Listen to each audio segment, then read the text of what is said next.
Hi students, കഴിഞ്ഞ ക്ലാസ്സിൽ sale of goods act എന്താണ്, അതുപോലെ തന്നെ കോൺട്രാക്റ്റ് ഓഫ് സെയിൽ എന്താണ്, അതിൻ്റെ ഫീച്ചേഴ്സ് എന്തൊക്കെയാണ്, കോൺട്രാക്റ്റ് ഓഫ് സെയിലിൽ ഏതൊക്കെ രീതിയിലാണ് ഉള്ളത്, അതുപോലെ നമ്മൾ പറഞ്ഞു സെയിൽ, അതുപോലെ എഗ്രിമെൻറ്റ് ടു സെല്ല് അല്ലേ എന്താണ് നമ്മൾ പറഞ്ഞു.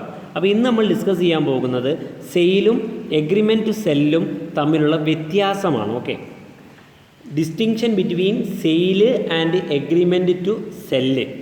ഓക്കെ, വിൽപ്പനയും അതുപോലെ വിൽപ്പനയ്ക്കുള്ള ഉടമ്പടിയും, ഇത് രണ്ടും തമ്മിലുള്ള വ്യത്യാസം എന്താണ് എന്നാണ് നമ്മൾ നോക്കാൻ പോകുന്നത്.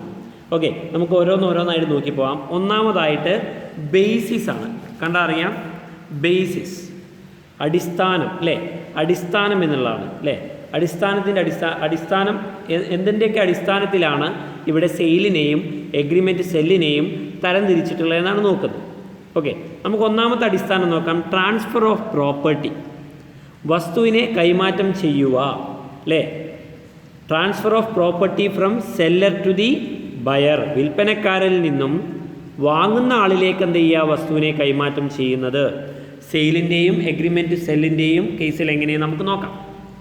സെയിലിൻ്റെ കേസിൽ നമുക്ക് നോക്കാം.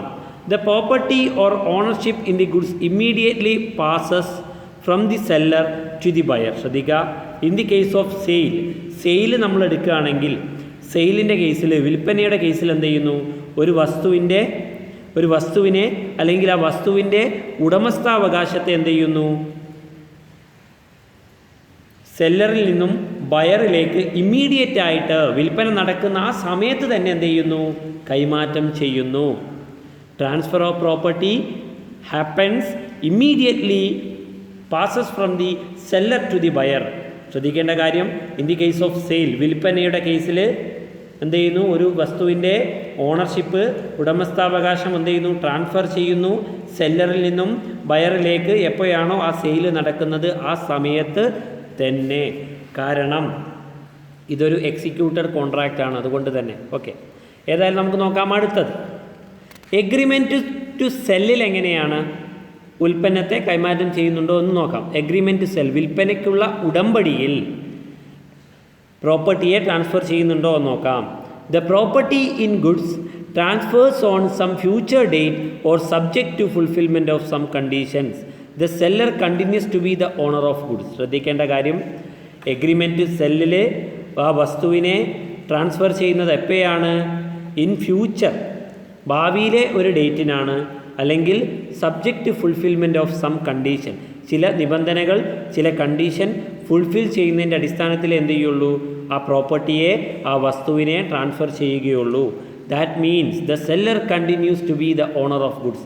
അതുകൊണ്ട് തന്നെ ആ വസ്തുവിനെ സെല്ലർ, വിൽപ്പനക്കാരൻ്റെ കയ്യിൽ എന്ത് ചെയ്യും, ഉണ്ടായിരിക്കും. വിൽപ്പനക്കാരൻ തന്നെ ആയിരിക്കും എന്ത് ചെയ്യുക, ആ വസ്തുവിൻ്റെ ഉടമസ്ഥൻ, ഓണർ. കാരണം എഗ്രിമെൻറ്റ് സെല്ലിൽ എന്ത് ചെയ്യുന്നു, ഒരു വസ്തുവിനെ കൈമാറ്റം ചെയ്യുന്നത് ഭാവിയിലെ ഒരു ഡേറ്റിലോ ഫ്യൂച്ചർ ഡേറ്റിലോ അല്ലെങ്കിൽ ഏതെങ്കിലും കണ്ടീഷൻ, ചില കണ്ടീഷനുകൾ, ചില നിബന്ധനകൾ ഫുൾഫിൽ ചെയ്യുന്ന, പൂർത്തീകരിക്കുന്നതിൻ്റെ അടിസ്ഥാനത്തിലോ ആണ്. അതുവരെ എന്ത് ചെയ്യുക, ആ വസ്തു ആരുടെ കയ്യിലായിരിക്കും, സെല്ലറുടെ കയ്യിലായിരിക്കും. ഈ ഷുഡ് ബി ദ ഓണർ, അയാളായിരിക്കും ആ വസ്തുവിൻ്റെ ഉടമസ്ഥൻ. ഓക്കെ, അടുത്തത് നോക്കാം. കൈൻഡ്സ് ഓഫ് ഗുഡ്സ് ആണ്. കൈൻഡ്സ് ഓഫ് ഗുഡ്സ്, ഏതൊക്കെ തരത്തിലുള്ള വസ്തുക്കളാണ് എന്ത് ചെയ്യുന്നത്, ഇവിടെ സെയിൽ ചെയ്യുന്നത്, വിൽപ്പന നടത്തുന്നത് എന്നുള്ളതാണ് ഇവിടെ പറയുന്നത്. In the case of sale, സെയിലിൻ്റെ കേസിൽ എന്താണ്, എപ്പോഴും സെയിലിൻ്റെ കേസിൽ എപ്പോഴും എന്ത് ചെയ്യുന്നു, എക്സിസ്റ്റിംഗ്, നിലവിലുള്ളത്, അതുപോലെ സ്പെസിഫിക്, പ്രത്യേകമായിട്ടുള്ളത്, അതുപോലെ അസേർട്ടൈൻഡ് ആയിട്ടുള്ള വസ്തുക്കൾ മാത്രമേ എന്ത് ചെയ്യുള്ളൂ, വിൽപ്പന നടത്തുകയുള്ളൂ. എഗ്രിമെൻറ്റ് സെല്ലിൻ്റെ കേസിലോ, an agreement sell may related to existing goods. Agreement sell, വിൽപ്പന ഉടമ്പടി ഏതൊക്കെ വസ്തുക്കളുടെ മുകളിലായിരിക്കും, എക്സിസ്റ്റിംഗ് ഗുഡ്സിൻ്റെ മുകളിലായിരിക്കാം, അൺഅസർട്ടൈൻഡ് ഗുഡ്സിൻ്റെ മുകളിലായിരിക്കാം, അതുപോലെ ഫ്യൂച്ചർ ഓർ കണ്ടിൻജൻറ്റ് ഗുഡ്സിൻ്റെ മുകളിലുമായിരിക്കാം സെയിൽ നടക്കുന്നത്. സെയിലിൻ്റെ കേസിൽ എപ്പോഴും എക്സിസ്റ്റിംഗ്, സ്പെസിഫിക്, അസർട്ടൈൻഡ് ഗുഡ്സിൻ്റെ മുകളിലായിരിക്കും വിൽപ്പന നടക്കുക. എന്നാൽ വിൽപ്പന ഉടമ്പടി എപ്പോഴും എക്സിസ്റ്റിംഗ് ഗുഡ്സിൻ്റെ മുകളിൽ, അൺഅസർട്ടൈൻഡ് ഗുഡ്സിൻ്റെ മുകളിൽ, അതുപോലെ ഫ്യൂച്ചർ ഗുഡ്സിൻ്റെ, കണ്ടിൻജൻറ്റ് ഗുഡ്സിൻ്റെ ഒക്കെ മുകളിലായിരിക്കും. ഇനി ടൈപ്പ് ഓഫ് കോൺട്രാക്റ്റ് ശ്രദ്ധിക്കുക. ടൈപ്പ് ഓഫ് കോൺട്രാക്റ്റ്, ഏത് തരത്തിലുള്ള കോൺട്രാക്റ്റാണ് സെയിൽ കോൺട്രാക്റ്റും അതുപോലെ എഗ്രിമെൻറ്റ് സെല്ല് എന്നുള്ളതും നമുക്ക് നോക്കാം. സെയിൽ എന്ന് വെച്ചാൽ വിൽപ്പന അല്ലേ? കോൺട്രാക്ട് ഓഫ് സെയിലിലെ സെയിൽ എന്ന് വെച്ചാൽ എന്താണ്? Sale is an executed contract. നടപ്പിലാക്കപ്പെട്ട കരാറാണ് ഇത് sale. Executed, sale is an executed contract ആണ്, നടപ്പിലാക്കപ്പെട്ടത്. ഓക്കെ, നടപ്പിലാക്കപ്പെട്ടത്. It is a present contract, അത് നിലവിലുള്ള കോൺട്രാക്റ്റ് ആണ്. Whereas agreement to sell is an executory contract. പക്ഷെ എന്താണ് എഗ്രിമെൻറ്റ് ടു സെൽ എന്ന് വെച്ചാൽ എന്താണ്? എക്സിക്യൂട്ടറി കോൺട്രാക്റ്റ് ആണ്. നടപ്പിലാക്കിയിട്ടുണ്ടോ? ഇല്ല, ഔട്ട്സ്റ്റാൻഡിങ് ആണ്. It is an outstanding contract or future contract. Okay, which is yet to be executed. Execute ചെയ്തിട്ടില്ല, എക്സിക്യൂട്ട് ചെയ്യേണ്ടതായിട്ടുണ്ട് എന്നാണ് പറയുന്നത്. That means executory contract. Agreement to sell is a executory contract. നടപ്പിൽ വരുത്തിയിട്ടില്ല, outstanding ആണ്, പെർഫോം ചെയ്തിട്ടില്ല. Or future contract ആണ്. Yet to be executed, yet to be executed, അതായത് എക്സിക്യൂട്ട് ചെയ്തിട്ടില്ല, എക്സിക്യൂട്ട് ചെയ്യേണ്ടതായിട്ടുണ്ട്. സെയിൽ എന്ന് വെച്ചാൽ എന്താണ്? എക്സിക്യൂട്ടഡ് ആണ്. കാരണം അവിടെ എന്ത് ചെയ്തു? വിൽപ്പന നടന്നു കഴിഞ്ഞു. എന്നാൽ എഗ്രിമെൻറ്റ് സെല്ലിലോ വിൽപ്പന നടന്നു കഴിഞ്ഞിട്ടില്ല, അത് ഭാവിയിലേ ഉണ്ടാവുകയുള്ളൂ. അതുകൊണ്ട് തന്നെ ഇത് എക്സിക്യൂട്ടറി കോൺട്രാക്റ്റ് ആണ്, അല്ലെങ്കിൽ ഫ്യൂച്ചർ കോൺട്രാക്റ്റ് ആണ്. It is an outstanding contract. Okay, അടുത്ത പറയുന്ന നാലാമത്തെ ബേസിസ് ആണ് ഡിസ്റ്റിങ്ഷൻ്റെ risk. The goods belong to the buyer even if they remain in the position of seller. In case of loss of damage the buyer will suffer the loss. ശ്രദ്ധിക്കേണ്ട കാര്യം, ഒരു വസ്തു ബയറുടെ കയ്യിലാണ്. Okay, in the case of loss of damage the buyer will suffer the loss. എന്തെങ്കിലും നഷ്ടമുണ്ടായാൽ ആര് തന്നെ വഹിക്കണം? ബയർ. കാരണം വിറ്റ് കഴിഞ്ഞാൽ പിന്നെ വസ്തു ആരുടെ കയ്യിലാണ്? ബയറുടെ കയ്യിലാണ്. എന്തെങ്കിലും നഷ്ടമുണ്ടായാൽ, എന്തെങ്കിലും ഡാമേജ് ഉണ്ടായാൽ അത് ആരെ ബാധിക്കുക? ബയറെയാണ്. The buyer will should accept the risk അല്ലേ? ബയറായിരിക്കണം ആ റിസ്കിനെ ആക്സെപ്റ്റ് ചെയ്യേണ്ടത്. കാരണം the goods or property transferred from the seller to the buyer in the case of sale. അതുപോലെ എഗ്രിമെൻറ്റ് സെല്ലിലോ? എഗ്രിമെൻറ്റ് സെല്ലിൽ എന്താണ്? The goods belong to the seller and he will suffer the loss if the goods are destroyed even if there is an possession of the buyer.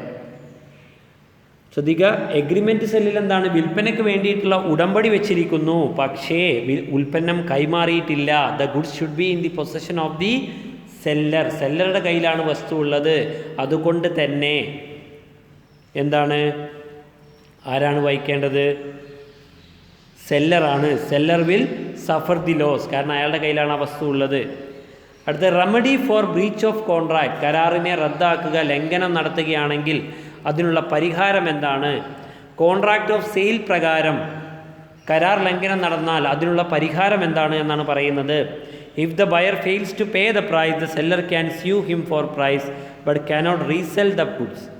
ശ്രദ്ധിക്കേണ്ട കാര്യം, buyer സെല്ലർക്ക് കൊടുക്കാനുള്ള പണം, വസ്തുവിൻ്റെ മുകളിലുള്ള പണം കൊടുക്കുന്നതിൽ പരാജയപ്പെട്ടാൽ സെല്ലർക്ക് ആ പണം, വസ്തുവിൻ്റെ പണം കിട്ടുന്നതിന് വേണ്ടിയിട്ട് കേസ് കൊടുക്കാം. But he cannot cell the goods, resell the goods. പക്ഷേ എന്ത് ചെയ്യാൻ പറ്റില്ല? അയാൾക്ക്, സെല്ലർക്ക് എന്ത് ചെയ്യാൻ സാധിക്കില്ല? ആ വസ്തുവിനെ റീസെൽ ചെയ്യാൻ, വീണ്ടും വിൽക്കുവാൻ സാധിക്കുന്നതല്ല. ഇവിടെ റെമഡി എന്താണ്? സെയിലിൻ്റെ കേസിൽ ബയർക്ക് പണം നൽകാൻ പരാജയപ്പെടുകയാണെങ്കിൽ, വസ്തുവിൻ്റെ കോൺട്രാക്ട് ഓഫ് സെയിൽ പ്രകാരമുള്ള പണം, ഉൽപ്പന്നം വിറ്റതിൻ്റെ പണം നൽകുന്നതിൽ ബയർ പരാജയപ്പെട്ടാൽ സെല്ലർക്ക് എന്ത് ചെയ്യാം? കേസ് കൊടുക്കാം, പണം നേടിയെടുക്കാൻ. അല്ലാതെ റീസെല് ചെയ്യാൻ പറ്റില്ല. അതുപോലെ എഗ്രിമെൻറ്റ് ടു സെല്ല് പറയുന്ന എന്താണ്? The seller can recover the goods, can sue for damages and can resell the goods but cannot sue the intent. സെല്ലർക്ക് എന്ത് ചെയ്യാം? ആ വസ്തുവിനെ റിക്കവർ ചെയ്യാം എഗ്രിമെൻറ്റ് സെല്ലിൻ്റെ കേസിൽ. അതുപോലെ ഡാമേജസ് ഉണ്ടായാൽ അതിനെതിരെ കേസ് കൊടുക്കാം. അതുപോലെ വസ്തുവിനെ വിൽക്കുകയും ചെയ്യാം. പിന്നെ പറയുന്നതാണ് insolvency of the buyer. Buyer പാപ്പരാവുക, ബയർ ഇൻസോൾവൻ്റ് ആവുക എന്നുള്ളത്. If the buyer gets insolvent before he pays the price. അതായത് ഒരു ഉൽപ്പന്നം വാങ്ങിയതായ വ്യക്തി ബയർ ഇൻസോൾവൻ്റ് ആവുക, പാപ്പരാവുക ആ വസ്തു വാങ്ങുന്നതിന് മുന്നേ. If the buyer get insolvent before he pays the price the seller cannot retain the goods. അതായത് ബയർ എന്ത് ചെയ്തു? ആ വസ്തുവിൻ്റെ പണം കൊടുക്കുന്നതിന് മുന്നേ, സെയിൽ പ്രകാരം കൊടുക്കുന്നതിന് മുന്നേ അയാൾ എന്ത് ചെയ്യുക? ഇൻസോൾവൻ്റ് ആയി കഴിഞ്ഞാൽ സെല്ലർക്ക് ആ വസ്തുവിനെ കൈവശം വെക്കാൻ സാധിക്കില്ല. He must return goods to the buyer's official receiver. അയാൾ എന്ത് ചെയ്തിരിക്കണം? സെല്ലർ തൻ്റെ കയ്യിലുള്ള വസ്തുവിനെ ബയറുടെ ഒഫീഷ്യൽ റിസീവർക്ക് കൈമാറണം. And shall be entitled only to a rateable dividend. ഒരു റേറ്റബിൾ ഡിവിഡൻറ്റിന് മാത്രമേ അവകാശം ഉണ്ടാവുള്ളൂ. അതുപോലെ എഗ്രിമെൻറ്റ് സെല്ലാണ്. എഗ്രിമെൻറ്റ് സെല്ലിൻ്റെ കേസിൽ ബയർ ഇൻസോൾവൻ്റ് ആയാൽ എന്ത് ചെയ്യാം? The seller can recover the goods. സെല്ലർക്ക് എന്ത് ചെയ്യാം? ആ വസ്തുവിനെ റിക്കവർ ചെയ്യാൻ, തിരിച്ചു പിടിക്കാം. അതുപോലെ ഡാമേജസിന് കേസ് കൊടുക്കാം. അയാൾക്ക് ആ വസ്തുവിനെ എന്ത് ചെയ്യുക? തിരിച്ച് വിൽക്കുവാൻ സാധിക്കും. He can resell the goods but cannot sue intend the buyer recovery of the price. എന്ത് ചെയ്യാൻ പറ്റില്ല? ബയറിൽ നിന്നും പ്രൈസ് റിക്കവർ ചെയ്യാൻ വേണ്ടിയിട്ട് സാധിക്കില്ല. The last one, insolvency of the seller. Seller insolvent ആയാൽ, സെല്ലർ പാപ്പരായാൽ എന്താണെന്നുള്ളതാണ് പറയുന്നത്.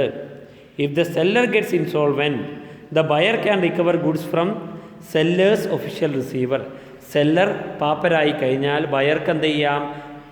കോൺട്രാക്റ്റ് ഓഫ് സെയിൽ പ്രകാരമുള്ള വസ്തുവിനെ എന്ത് ചെയ്യാം? സെല്ലറുടെ ഒഫീഷ്യൽ റിസീവറിൽ നിന്നും റിക്കവർ ചെയ്യാം, നേടിയെടുക്കാം. പിന്നെയോ, if the buyer has already paid the price. Agreement sell പ്രകാരം ബയർ നേരത്തെ പണം കൊടുത്തിട്ടുണ്ട് എങ്കിൽ വസ്തുവിൻ്റെ, buyer cannot recover the goods. ബയർക്ക് എന്ത് ചെയ്യാൻ സാധിക്കില്ല? ആ വസ്തുവിനെ തിരിച്ച് പിടിക്കുവാൻ സാധിക്കുന്നതല്ല. ഓക്കെ, അത്രയുമാണ് നമുക്ക് ഡിസ്കസ് ചെയ്യാനുള്ളത്. നമ്മൾ ഇന്ന് ഡിസ്കസ് ചെയ്തിട്ടുള്ളത് സെയിലും എഗ്രിമെൻറ്റ് സെല്ലും തമ്മിലുള്ള വ്യത്യാസമാണ്. ഏകദേശം 7 കാര്യങ്ങൾ നമ്മളതിൽ ഡിസ്കസ് ചെയ്തിട്ടുണ്ട്. ഈ കാര്യങ്ങളെല്ലാം തന്നെ നിങ്ങൾക്ക് കൃത്യമായി മനസ്സിലായിട്ടുണ്ടാവും എന്ന് കരുതുന്നു. Thank you.